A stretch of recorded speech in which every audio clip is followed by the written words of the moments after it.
வணக்கம் மாணவர்களே. இன்றைக்கு நாம் நம் தமிழ் வகுப்பிலே காணக்கூடிய பாடம் பார்த்தீங்க அப்படின்னா எங்கள் தமிழ் அப்படிங்கிற ஒரு பாடலை நம்ம பார்க்க போறோம். எங்கள் தமிழ் இந்த பாடலினுடைய ஆசிரியர் யாரு அப்படின்னு கேட்டீங்கன்னா நாமக்கல் கவிஞர் வே. ராமலிங்கனார். இதற்கு முன்னதாக நம்ம ஒன்று பார்க்க வேண்டியதாக இருக்கு. நம்ம தமிழகம் தமிழ் மொழி எத்தனையோ விதத்துல ஒரு பெருமிதமாக இருந்தாலும் எத்தனையோ கவிஞர்கள் தமிழ் மொழியை பற்றியும் தமிழ்நாட்டை பற்றியும் பல அவங்களுடைய கவிதைகளை எழுதியிருந்தாலும் நாமக்கல் கவிஞர் எழுதிய இந்த கவிதைக்கு ஒரு தனி சிறப்பும் உண்டு. சரியா? நாமக்கல் கவிஞர் வே. ராமலிங்கனார். அவருடைய பெயர் பாத்தீங்க அப்படின்னா ராமலிங்கனார். நாமக்கல் மாவட்டத்துல அதாவது ஒரு பிறந்த காரணத்தினாலேயே நாமக்கல் கவிஞர் அப்படின்னே மக்களால அன்போட அழைக்கப்படுகிறார். அதன் பிறகு பாத்தீங்க அப்படின்னா இவர் தமிழறிஞர், விடுதலை போராட்ட வீரர், கவிஞர் அப்படின்னு பன்முக தன்மை கொண்டவராக இருக்கிறார். அதாவது கவிஞர் மட்டுமே கிடையாது, விடுதலை போராட்டத்திலையும் இவர் தன்னுடைய ஈடுபாட்டை காட்டியிருக்கிறார். எவ்வாறு ஈடுபாட்டை காட்டியிருக்கிறார் என்றால் இவருடைய கவிதைகள் மூலமாகவும் கட்டுரைகள் மூலமாகவும் மனிதர்களினுடைய ஆழ்மனதை அவர் உணர்ச்சிகளை தூண்டியிருக்கிறார். இதுவும் நம் விடுதலை பெறுவதற்கு ஒரு காரணமாகவும் இருந்திருக்கிறது. அதனாலேயே இவர் விடுதலை போராட்ட வீரராகவும் இருந்திருக்கிறார். சிறந்த கவிஞரும் கூட. காந்திய கவிஞர், காந்தியடிகளினுடைய கொள்கையால் ஈர்க்கப்பட்ட நாமக்கல் கவிஞர்.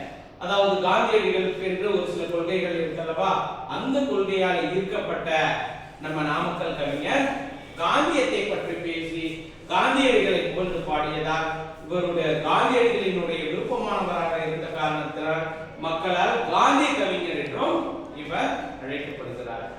அதன் பிறகு தமிழகத்தினுடைய முதல் அரசவை கவிஞராகவும் இவர் இருந்திருக்கிறார். எண்ணற்ற படைப்புகளை படைத்திருக்கிறார். அதிலே ஒரு சில தலைப்புகளை மட்டும் இங்கே கொடுத்திருக்கிறார்கள். மலைக்கள்ளன், நாமக்கல் கவிஞர் பாடல்கள், என் கதை, சங்கொலி முதலிய நூல்களையும் இவர் எழுதியிருக்கிறார். நம்ம பாடப்புத்தகத்திலே எங்கள் தமிழ் அப்படிங்கிற இந்த பாடல் நாமக்கல் கவிஞர் பாடல்கள் அப்படிங்கிற தலைப்புக்கு கீழே இருந்து இந்த பாடல் நமக்கு கொடுத்திருக்கிறார். இதுவரைக்கும் எல்லாத்துக்கும் புரிந்ததா? சரி, ஒரு சில வினாக்களை நான் எழுப்பலாமா? எங்கள் தமிழ் பாடலினுடைய ஆசிரியர் யார்?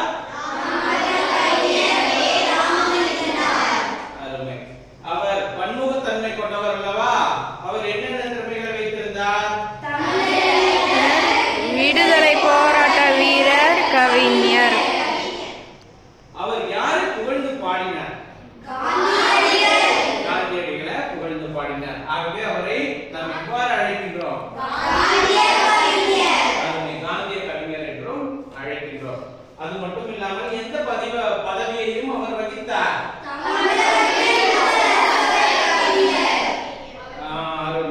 அவர் எழுதிய நூல்கள் என்னப்பா சொல்லுங்க. நாமக்கல் கவிஞர் அருமை. சரியா? இப்போ நாமக்கல் கவிஞரினுடைய அவரை பற்றிய விவரங்களை பார்த்தோம். அவர் எழுதிய பாடலையும் நம்ம பார்க்க போறோம். சரிங்களா? இந்த பாடலையும் நம்ம பார்க்கலாம். முதலாவதாக அந்த பாடலை நான் உங்களுக்கு வாசித்து காட்டுகிறேன். பிறகு நம்ம எல்லோரும் சேர்ந்து பாடலாம்.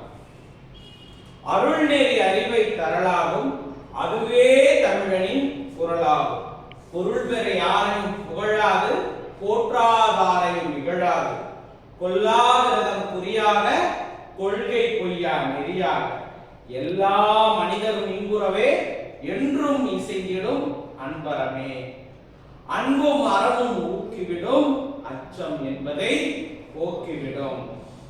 இன்பம் பொழிகிற வானொலியா, எங்கள் தமிழனும் தேன்மொழியாம் என்கின்ற ஒரு அற்புதமான பாடலை நமக்கு நாமக்கல் கவிஞர் எழுதி இருக்கிறார். இந்த பாடலினுடைய பொருளை மாணவர்களே அடுத்த வகுப்பிலே நம்ம என்ன பண்ணலாம் அப்படின்னா பார்க்கலாம். நீங்கள் இந்த நாமக்கல் கவிஞரை பற்றிய செய்திகளை இன்று நீங்கள் எழுதிய செய்திகளை படித்து வர வேண்டும் என்று நான் கேட்டுக்கொள்கிறேன். நன்றி, வணக்கம்.